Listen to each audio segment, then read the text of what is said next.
Stop being a slave to your emotions. Have you ever found yourself in a moment where suddenly everything seems out of control? As if your emotions are tossing you around without your consent, like being trapped on a roller coaster that's climbing and dipping and you don't know what's coming next. The worst part, you don't even remember choosing to get on, yet there you are, gripping tightly, feeling every turn as if it were the last. Have you ever experienced that? What happens next? That deceptive thought pops up. I have no control. My emotions are in charge of me. How many times have you felt like that? Like you're at the mercy of these inner forces, unable to choose. It's an overwhelming feeling, right? But what if I told you that this thought of not having control is an illusion? That the real problem isn't the emotions you feel, but how you react to them. It sounds contradictory, but that's exactly where the key lies to getting off this emotional roller coaster. Emotions, oh, they come, and sometimes they arrive in full force. Anger, fear, sadness, anxiety. We can't stop them from showing up, but here's the secret. You don't need to be a passive passenger, just bearing the impact of every twist and turn. You can, in fact, take control of this ride. You can become the captain of your emotional ship. It's up to you to decide whether you'll continue letting your emotions drag you around or start mastering how you respond to them. Think with me, what would you prefer? To be in control of your emotions or continue being a slave to them? What would be different in your life if you could choose how to react rather than being swept away by each emotional wave? Wouldn't that be liberating? We all know what it's like to be swept away by strong feelings, but with a few perspective shifts, it's possible to learn how to ride those waves instead of drowning in them. It's a choice within your reach. And the good news is that no one has to live their life as an out-of-control passenger. Together, we can learn to take control of this ride and move forward with more lightness and balance. So how about starting this journey together? After all, this roller coaster can be thrilling, but who says you can't decide the direction it'll take? Let's go together. Now that you understand that the emotional roller coaster doesn't need to control you, the question that remains is, how in practice do we do this? How do we shift from being passengers to becoming the pilots of our own emotions? The answer to that lies in an ancient yet incredibly powerful wisdom, a philosophy that, despite being centuries old, is more relevant than ever. And that's where the Stoics come into play. Just imagine. More than 2,000 years ago, philosophers were dealing with the same dilemmas you and I face. They too felt anger, frustration, fear. The difference? They found a way to deal with all of this serenely, balanced, and above all, effectively. What's it called? Stoic philosophy.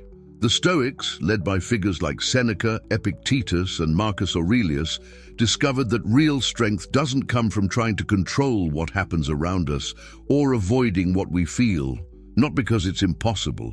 Life will always bring challenges, surprises, and of course, emotions that sometimes seem uncontrollable. But the main point is, we don't control what happens to us, but we can control how we react to what happens.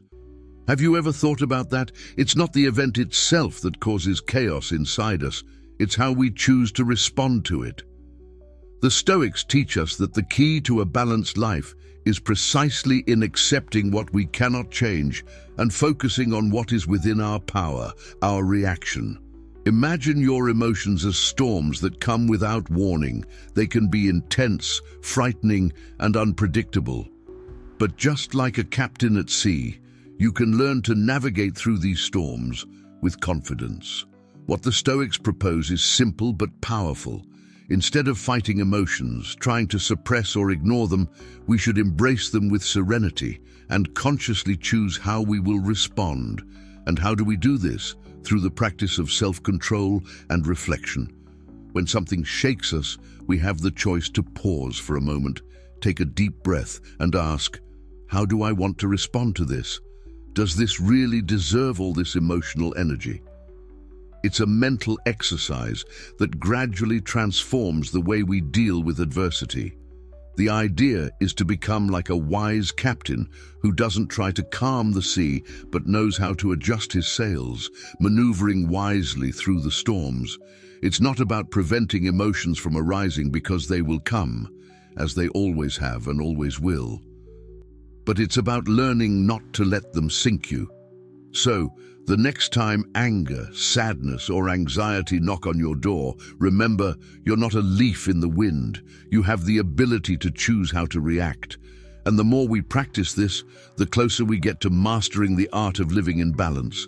Because in the end, true power doesn't lie in controlling the world out there, but in mastering what's within us. Now tell me, are you ready to start practicing this Stoic self-control in your life? Leave a comment saying, "I'm in control, so I know you're ready." Now that you know you can't control your emotions, but rather your reactions, you might be wondering, okay, but how do I do this in practice? What happens in the midst of that whirlwind of emotions when it feels like there's no time to choose the best response? This is where the next essential step comes in to mastering this control: self-observation and cognitive restructuring. These are the tools that will help you transform your reactions and, most importantly, give you clarity in moments of confusion. Let's start with self-observation. It's the key to understanding what's really going on inside you. You know those moments when you react impulsively and then ask yourself, why did I do that? Self-observation is what stops you from acting without thinking. It's like you become the investigator of your own mind, closely observing each emotion as it arises. Imagine that every time a strong emotion shows up, you have the opportunity to step back for a moment and ask, what exactly is causing this feeling? Is it really that serious? Or am I exaggerating in my reaction? It sounds simple, but this exercise of observing yourself completely changes how you handle challenges. The more you get to know yourself, the easier it becomes to predict how you'll react, and the more prepared you are to make different, better choices. Think with me. How many times have you caught yourself repeating the same emotional patterns? That anger that always explodes the same way, the stress that always comes in similar situations. Self-observation gives you the power to identify these cycles before they take over. It puts you in command, allowing you to recognize when an emotion is starting to gain strength, so you can act before being swept away by it. Now comes the second tool, cognitive restructuring. In simple terms, this means changing the way you interpret what's happening around you. If self-observation lets you see the storm forming, cognitive restructuring is what helps you decide whether you'll face that storm as a drama or as a challenge that can be overcome. Imagine you're facing a stressful situation. What usually happens? Our mind starts creating panic scenarios, exaggerating what could go wrong. But what if instead of letting these negative thoughts take over, you changed your perspective? What if, instead of imagining the worst, you thought, what's the most positive outcome that could happen here? Or, how can I learn from this? Cognitive restructuring is like swapping the lenses through which you view the world. Instead of seeing each obstacle as an insurmountable wall, you begin to see them as opportunities for growth. Of course, this doesn't mean everything in life will be easy or that you should ignore what affects you. But it's about training your mind to respond in a way that benefits your mental peace and emotional balance. Here's a practical tip. Next time you feel a negative emotion creeping in, pause and ask yourself, is this really as bad as it seems? What would be a more positive way to look at this situation? Just by changing that question, you'll be taking a huge step toward lessening the impact of the emotion. These two tools, self-observation and cognitive restructuring, are like a map and compass. Together they show you where you are emotionally and help you find the best path forward. The more you practice, the more naturally they will arise in your day-to-day life, turning each challenge into an opportunity to learn and grow. So, what do you think about starting to practice this right now? Pay attention the next time a strong emotion comes up. Observe, question, and see how your response can be much calmer than you imagined. Now that you've learned how to observe your emotions and restructure your thoughts, you're starting to create space within yourself to react more consciously and balanced. But there's another tool that can help you transform your negative emotions even further: gratitude. And here, we're not talking about those canned phrases about being thankful, but about a real, powerful, and transformative practice. Want to know how? Have you ever stopped to think that many times our negative emotions arise because we're focusing on what's missing, what went wrong, or what could be different? It's as if the mind gets caught in a web of worries, anxieties, and frustrations that only grow as we feed these thoughts. Now imagine that there's a simple but powerful way to break this cycle and bring more lightness to your day. That way is gratitude. You might be asking, how can gratitude really help me deal with these negative emotions? Simple. It shifts the focus of your mind. Instead of concentrating on what's wrong, what's missing, or what's bothering you, you start to look at what you already have, what's working, and the small or big good things that happen every day, which often go unnoticed. Think with me, how many times do you end the day only remembering what didn't go right? That argument, that missed deadline, that moment of stress. But what about all the good things that happen throughout the same day? Often we don't even notice them. Gratitude helps us take that necessary pause and remember what truly matters, what brings meaning and joy to our lives.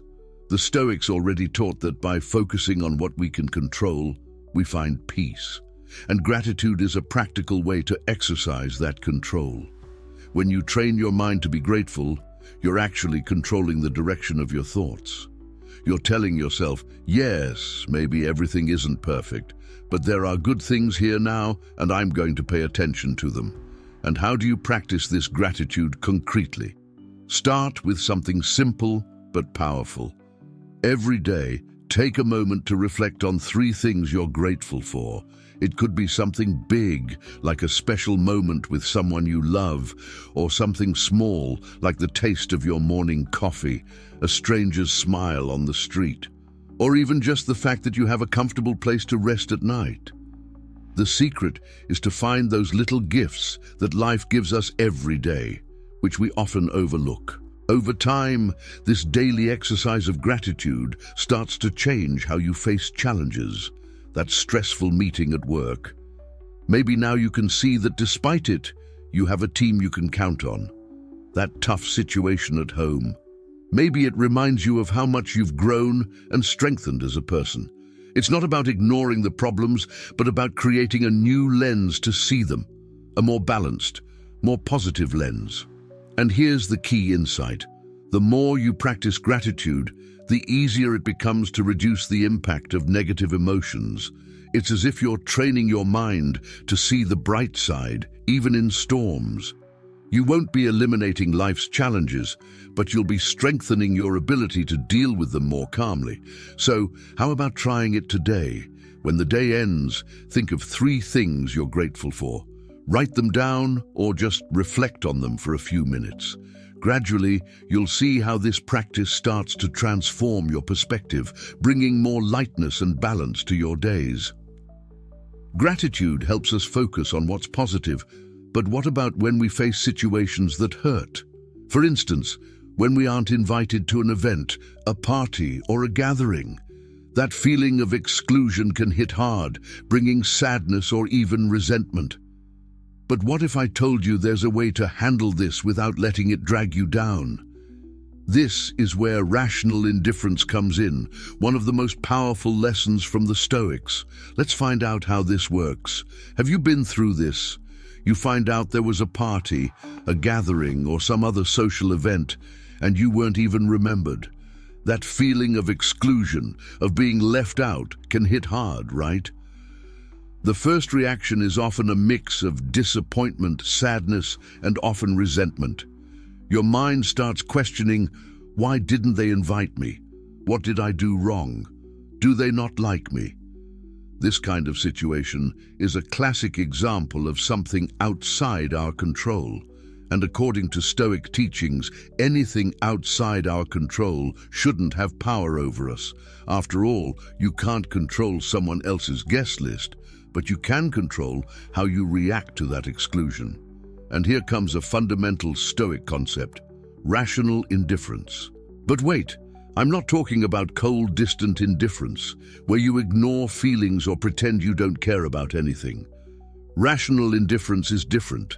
It involves acknowledging the situation, accepting that you weren't invited, and consciously choosing not to let it affect you.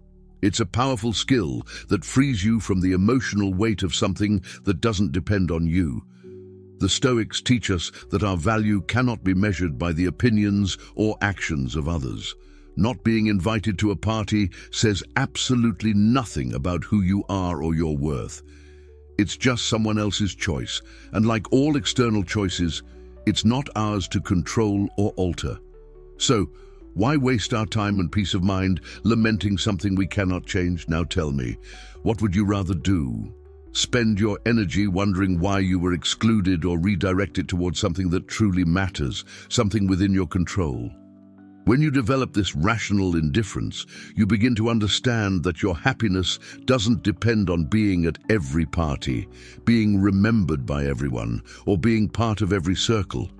On the contrary, you start to value what truly brings you joy and meaning without seeking validation from others. And how do you practice this in daily life? Whenever you notice that you're starting to feel excluded or rejected, pause and ask yourself, is this within my control? If the answer is no, then choose not to let it affect you. Instead of feeding resentment, focus on what you can do for yourself.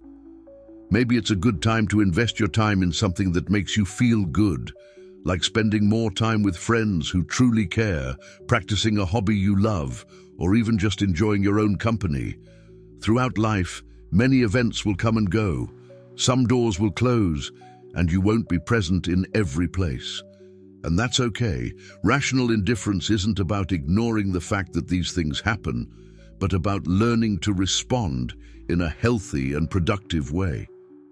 So, the next time you face an exclusion, remember, your happiness and inner peace don't depend on that. Focus on what you can control, your choices, your actions, and your attitude toward life. That's what really matters. So we've already discussed how dealing with exclusion brings a huge sense of relief to our daily lives. But what about the feeling of not being valued? When you give your all, make an effort, and yet it seems like no one notices or recognizes what you do. That hurts, doesn't it? But the Stoics teach us that insisting on environments where we are not valued is a waste of energy. Let's explore together how to change this perspective and seek what truly matters, recognizing our own value. Have you ever felt invisible? As if no matter how much effort you put in, how much you give your best, no one seems to notice or value it. This is one of the hardest feelings to swallow. After all, who doesn't want to be recognized, appreciated, and valued for their actions and for who they are? But here comes a harsh yet liberating truth. You don't need to seek this value from others. The Stoics, with all their wisdom, have taught us that self-worth cannot and should not come from external sources. Depending on others to feel like we are enough is like building a house on sand. It only takes a strong wind for everything to collapse. What we truly need is to learn to cultivate that value within ourselves. Now, I know this isn't easy. When we find ourselves in situations, whether at work, in friendships, or even in romantic relationships, where we give everything we've got and still aren't valued, the natural tendency is to keep pushing, trying to prove that we deserve that attention and respect. But guess what? It's not your job to convince others of your worth. That's beyond your control, and the more you try, the more you wear yourself out. The question remains, why insist on environments where your value isn't recognized? The Stoics teach us that just like a plant that needs sunlight to flourish, we need to be in places and with people who nourish our growth. If someone or some situation is constantly draining your energy without giving anything in return, maybe it's time to reconsider whether it's worth continuing. And this has nothing to do with arrogance, but rather self-respect. Think about it. What's the point of stretching yourself toward a source of light that never comes? Continuing in environments where you aren't valued is like trying to grow in barren soil. It doesn't make sense, right? So, instead of wasting your energy trying to gain others' recognition, how about starting to value yourself? Start by acknowledging your own achievements, even the small ones. Remember every step you've taken, the difficulties you've overcome, and all the qualities that make you a unique person. Stop waiting for the world to applaud you to feel worthy. The value you seek is already within you. And here's a practical tip to start cultivating this. Every time you feel unappreciated, instead of falling into the trap of trying to prove your worth, pause and reflect. What have I done well in this situation? How did I contribute positively? Make a mental list, or even write it down, of all the qualities you have. By practicing this, you'll realize you don't need someone to tell you that you're enough, because you already are. Of course, this doesn't mean we should isolate ourselves from the world. Quite the opposite. What the Stoics teach us is to seek environments that will nurture our growth. Surround yourself with people who respect you, who see your value, and who encourage you to be the best version of yourself. Avoid situations that drag you down, that make you question your own dignity. In the end, true value is what you find within yourself. From the moment you value yourself, external opinions lose the power to affect you. You become stronger, more confident, and stop depending on others' approval to feel good. So the next time you find yourself in a place where you aren't appreciated, remember, you don't need to prove anything to anyone. Your value is intrinsic, and if that environment doesn't recognize that, maybe it's time to move on and look for more fertile ground where you can truly bloom. Now that we've understood the importance of recognizing our own value and seeking environments that respect it, there's a crucial question that comes up. How do we protect ourselves when respect isn't given? How do we keep our dignity intact when we're disrespected? The answer lies in a fundamental practice that the Stoics advocate: setting clear boundaries. Let's talk about how this can transform your life and preserve your inner peace. Have you ever been in a situation where afterward you asked yourself, why did I let that happen? Why didn't I say no earlier? If you've been through this, you know how frustrating it is. Disrespect can appear in many forms: a rude word, a thoughtless attitude, a behavior that makes you feel small. And what do? Often we stay silent. We don't want to create conflict. We prefer to avoid confrontation. But do you know what the Stoics would say about this? That by accepting disrespect, you're giving up something very valuable: your inner peace and your self-respect. The Stoics teach us that setting boundaries isn't just about defending your own space. It's an act of self-respect. When you set clear boundaries, you're telling the world that you know your worth and that you won't accept less than what you deserve. It sounds simple, but in practice, we know it's not always easy, right? Sometimes, out of fear of hurting someone's feelings or appearing arrogant, we end up giving more than we should. But each time we let a disrespectful act slide, we allow our dignity to be gradually eroded. So how did the Stoics deal with this? For them, the issue was clear. What's outside our control shouldn't take away our peace, but what's within our control, our reaction. And this includes saying no to what diminishes us, to what disrespects us. By doing this, you're not being rude or selfish. You're protecting what's most sacred, your own integrity. Think of boundaries as a kind of wall around your inner peace. You don't let just anyone in because you know that what's inside this wall, your dignity, your self-esteem, needs to be preserved. And more importantly, you decide who and what passes through these gates. But how do you start setting these boundaries? Here are some practical tips. Identify the signs of disrespect. Often, disrespect starts subtly. A tasteless joke, a demand beyond what's acceptable. Learn to recognize these signs early on. This gives you the chance to act before the disrespect grows into something bigger. Be firm but kind. Setting boundaries doesn't mean being aggressive. Quite the opposite. It means being firm and clear about what you won't tolerate. You can say, for example, "I understand what you want, but I don't accept this kind of behavior." This way, you communicate your position without losing your composure. Remember, you don't need to justify yourself. Many times, we feel like we need to explain or justify our boundaries. But the truth is, you don't owe anyone when it comes to protecting your well-being. There's no need for long explanations. Your dignity is reason enough. Value your own company. When you set boundaries, some people may distance themselves, and you know what? That's okay. Being surrounded by people who respect you is far more valuable than trying to please those who insist on disrespecting you. And here's the main point. By setting boundaries, you're showing the world how you want to be treated. You're not at the mercy of others' actions. You are in control of who enters your life and how you allow that person to treat you. Remember, accepting disrespect once opens the door for it to happen again, but by drawing a firm line, you set a standard for how you want to be treated, and that's liberating. You step away from toxic dynamics and create an environment where your peace and dignity are preserved. So the next time someone crosses the line and disrespects you, pause and think, is this within my control? And if it is, have the courage to say no. Let's learn together to set boundaries and not allow our inner peace to be taken by behaviors that don't deserve our attention.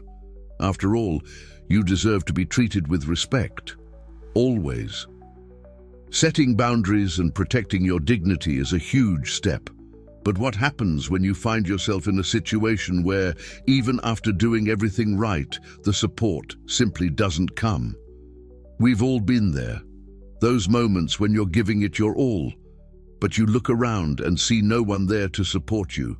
In those times, the Stoics remind us of a powerful truth. When external support fails, it's your inner resilience that will keep you standing. Let's explore how to strengthen that inner force and move forward, even in adversity.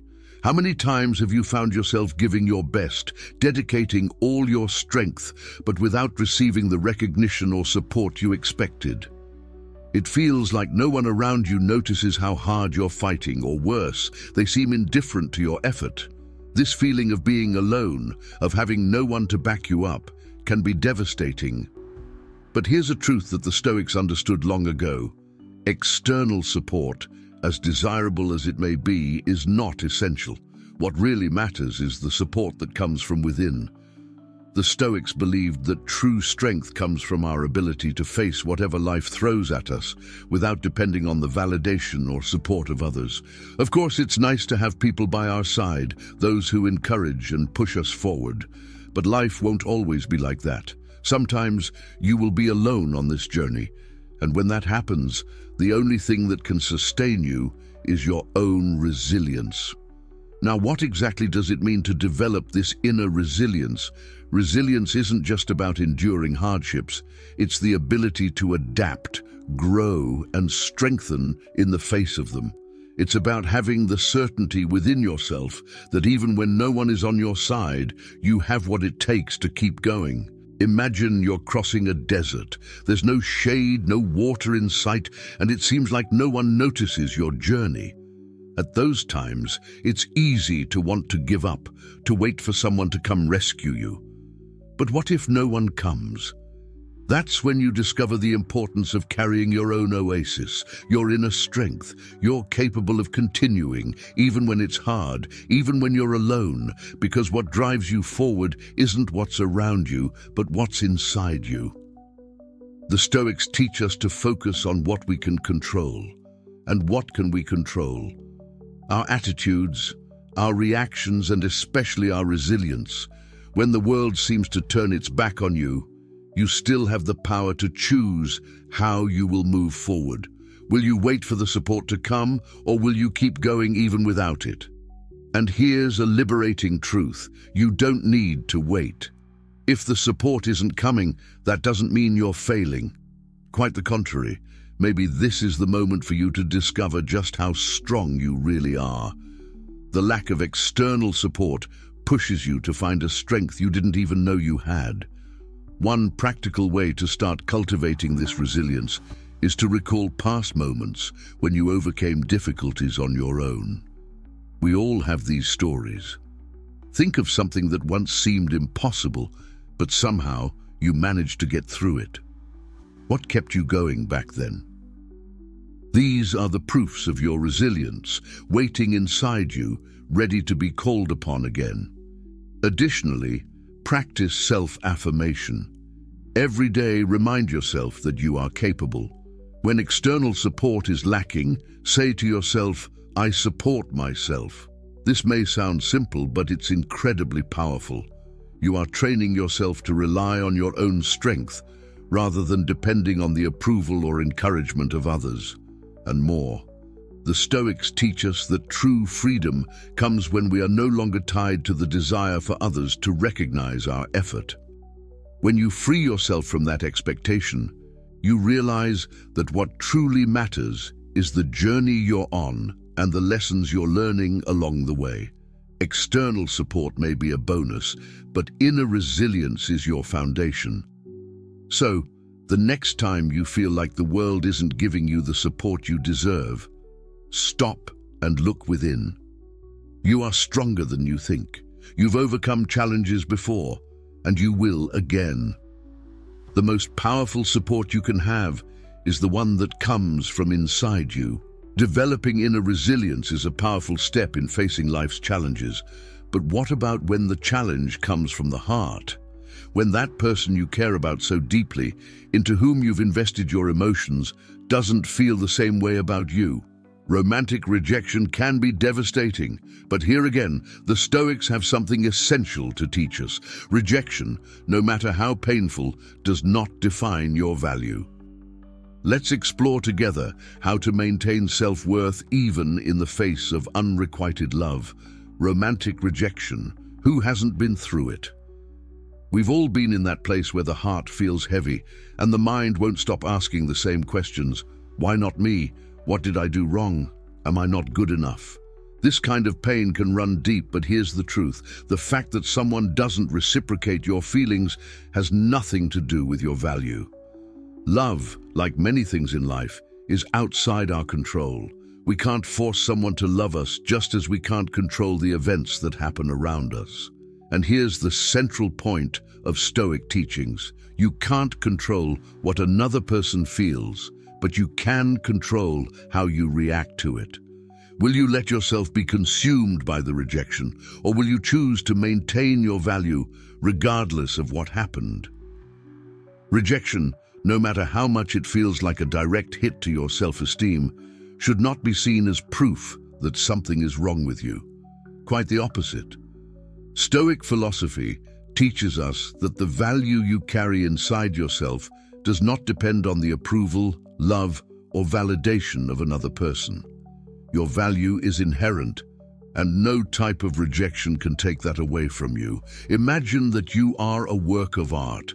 If someone walks past this work and doesn't like it, does that change the fact that it has value?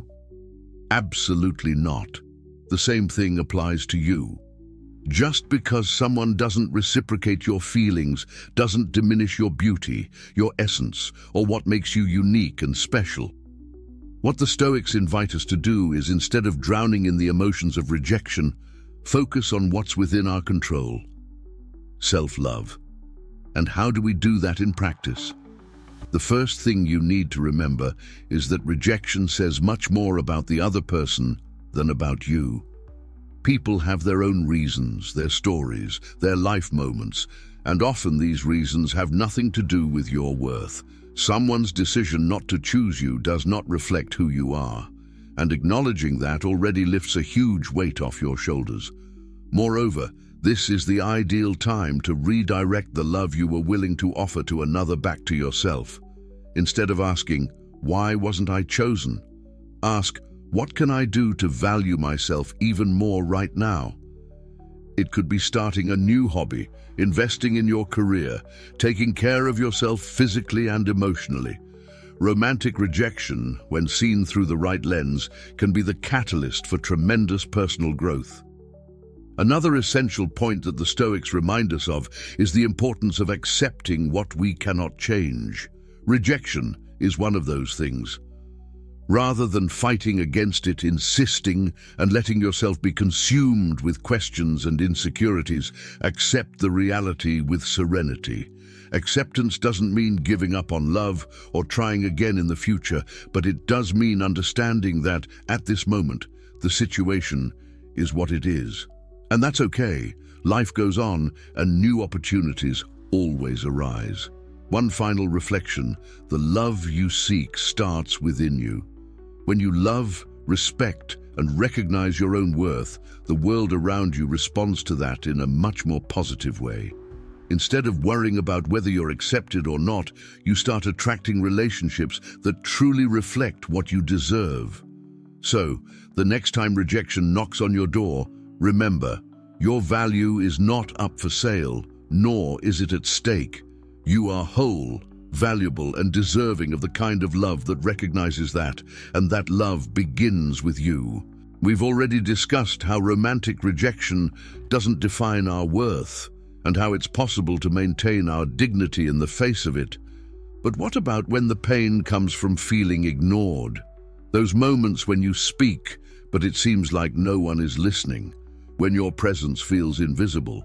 The desire to seek attention can be strong, but the Stoics teach us that this pursuit can lead us away from what really matters: our personal growth.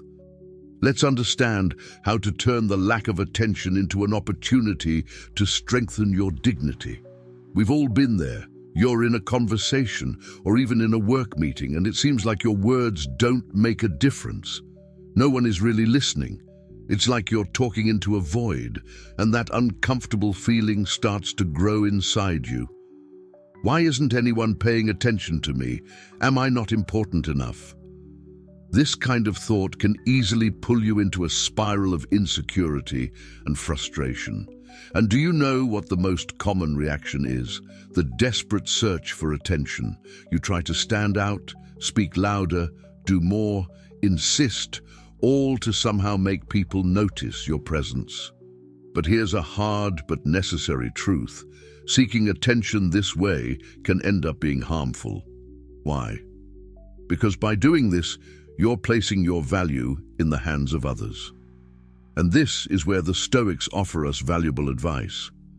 Don't depend on external validation to recognize your dignity. Stoic philosophy teaches us that true peace and happiness don't come from others' recognition, but from within ourselves. When you depend on others' attention to feel good, you're putting your self-esteem in something you can't control. And anything outside our control shouldn't define our dignity. Now tell me, what's the real value of attention that you have to beg for? Is it really worth that much?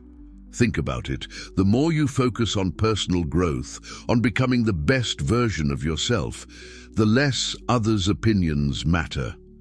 The respect and dignity you seek must start from within. And when you focus on strengthening your skills, improving your attitudes, and valuing yourself, the attention you once sought starts coming naturally, and the best part, from people who truly matter. But first, you need to ask yourself, why is this attention so important to me? What am I really looking for? Often, the need to be noticed is tied to insecurity, to the fear of not being enough. But the Stoics teach that our sense of sufficiency cannot come from the outside. It's something we cultivate within ourselves. And that cultivation begins when we stop seeking in others what we already have within: value. So, the next time you feel like you're being ignored, like your words aren't reaching anyone, take a pause. Breathe deeply and ask yourself, does this really define who I am? Do I need this attention to feel worthy? If you look at it honestly, the answer will be no. You don't need applause to be valuable. Personal growth is what will take you further, not momentary external validation. And how do you practice this? Instead of spending energy trying to be seen or heard, invest it in yourself. What can you do to grow, to develop yourself as a person, as a professional, as a human being? What really makes you feel good beyond external opinions? When you focus on what you can control, your own progress, the lack of others' attention stops being a problem. Because in the end, what matters is how much you are evolving, not how much you are being applauded. The Stoics always emphasize the importance of being at peace with who we are, without needing others' validation to feel complete. And you have that strength within you. Don't allow the lack of others' attention to diminish the shine of your journey. Grow for yourself. Develop yourself for yourself, and let the rest come naturally. So the next time you feel ignored, remember, your worth doesn't depend on the attention you receive. It lies in your growth, your inner strength, and the dignity you build every day. After understanding how others' attention shouldn't define our worth, we reach a crucial point in our journey. What do we do when we simply aren't chosen? Whether at work, in a relationship, or in any area of life, not being chosen can lead to frustration and make us doubt ourselves. But the Stoics, with their timeless wisdom, remind us that insisting on situations that don't work only leads to exhaustion. Let's talk about how to accept what's outside our control and move forward with courage. You know that feeling of waiting for something that never arrives? You give your best, prepare, and push yourself. And in the end, someone else is chosen. No matter how hard you've worked, it just wasn't enough to be selected. That hurts, doesn't it? The mind quickly starts to ask, why not me? What did I do wrong? It's easy to get stuck in this cycle, trying to understand what was missing, what could have been different. But the truth is, many times, other people's choices are beyond our control. And here's the thing. Insisting on being chosen in situations that aren't working will only drain you. Have you ever gone through this? Kept insisting, waiting, believing that maybe with just a little more effort, everything would change? Stoic philosophy teaches us that this insistence, besides being unproductive, is harmful to our inner peace. Why? Because we're focusing our energy on something we can't control, the other person's choice. The Stoics believed that the key to a balanced life lies in recognizing what's outside our control and letting it go. This includes the decisions and choices that other people make, whether it's at work with a promotion that didn't come or in a relationship that didn't work out. What others decide is not in your hands. What's within your control is how you react to that. And here's an important point. Not being chosen does not reflect your value. Many times, other people's decisions are influenced by factors you can't even imagine, things that have nothing to do with who you are or what you have to offer. Someone else's choice doesn't define you. What truly defines you is what you do from this moment forward. So instead of getting stuck in thoughts about what could have been, the Stoics invite us to move on.